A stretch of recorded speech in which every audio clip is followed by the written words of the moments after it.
BTech జాయిన్గా degree జాయిన్గా ఆలోచిస్తే maybe intermediate సర్టిఫికేట్లు ఉన్నాయి కాబట్టే కదా అని చెప్పేసి ఓ రోజు కోపం వచ్చి 7th క్లాస్ నాది board exam 7th 10th intermediate అన్నీ తగలబెట్టాను అన్నమాట. అది బ్రోచేవారు ఎవరాలో ఆ బ్రోచేవారు ఎవరాల్లో ఒక క్యారెక్టర్ అలా తగలబెట్టడమో చించేయడమో చేస్తుంది. నాకు అది బాగా కనెక్ట్ అయింది. ఎవరిని అమ్మాయి ఎవర్రా నా సీనే రాసిండు అంటే అట్లా చాలా తక్కువ మంది డైరెక్టర్లు మనతో మాట్లాడుతుంటాడు సినిమాలో. సో నాకు వివేక్ అక్క నుంచి బాగా కనెక్ట్ అయిన డైరెక్టర్.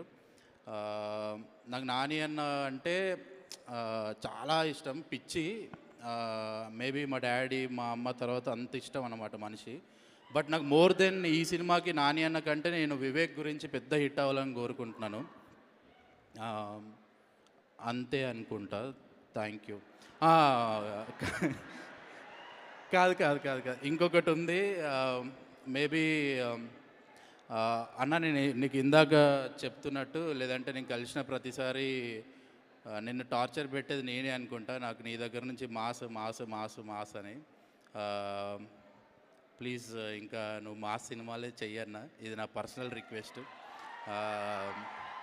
నువ్వు క్లాస్లో ఇంకా ది బెస్ట్ ఇచ్చేసావు. జెర్సీ, బలె బలె మొగాడివే, నిన్ను కోరి, ఇట్లా చాలా క్లాసిక్స్ ఇచ్చేసావు. ఇంకా మాస్ కోసమే వెయిటింగ్ నీ దగ్గర నుంచి. అంతే. Thank you so much. ఈరోజు ఒక గొప్ప విషయం చెప్పారు తెలుసా మీరు? నేను అదే ఎప్పుడు జనరల్లీ మాట్లాడరు, ఆయన ఈవెంట్లలోనే ఎక్కువగా మాట్లాడలేదు, కానీ ఈరోజు మాట్లాడారు. అంటే వివేక్ రాలే కదా, వివేక్ ప్లేస్లో మాట్లాడారు. యా, థ్యాంక్ యూ అండి. Thank you. అండ్ అలాగే యూత్ చాలామంది చాలా హ్యాపీగా ఫీల్ అవుతున్నారా, ఆయన తగలబెట్టేశారు సర్టిఫికెట్లు, ఇంటికి వెళ్ళి